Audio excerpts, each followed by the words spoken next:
The big guys we take on are the bureaus, credit bureaus, and the banks and the credit card companies that take advantage of those people who have maybe had some type of adversity in their life for a short period of time, and they want to give you a label for as long as they can as being a bad credit risk, whether you really are or not. The bureaus and the credit card companies and the banks and the big money interests would all want you to believe that you have to wait 7 to 10 years before you can have good credit again, and that's just not the truth.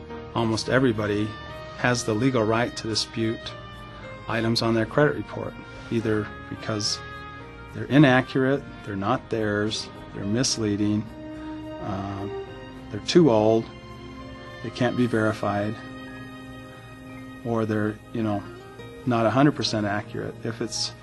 My feeling is, if an item on my credit report is not 100% accurate, it's really not my item.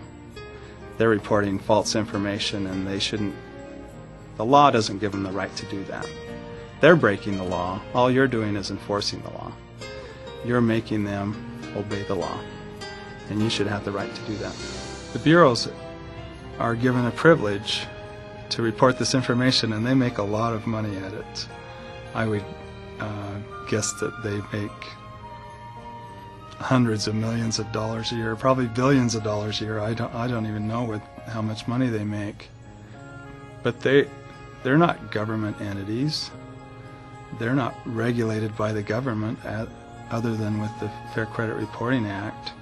And yet I think they like people to believe that they are some kind of government agency, that they have some kind of tie-in with the government, and they don't.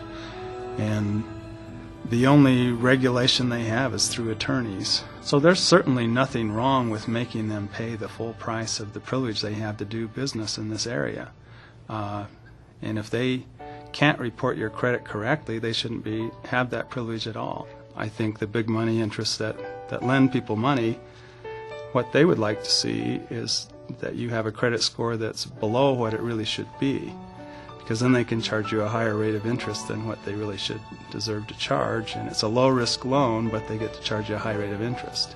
And that's what we do in our business. We take the windfall away from the lenders, and so that they only get what they really should be entitled to get.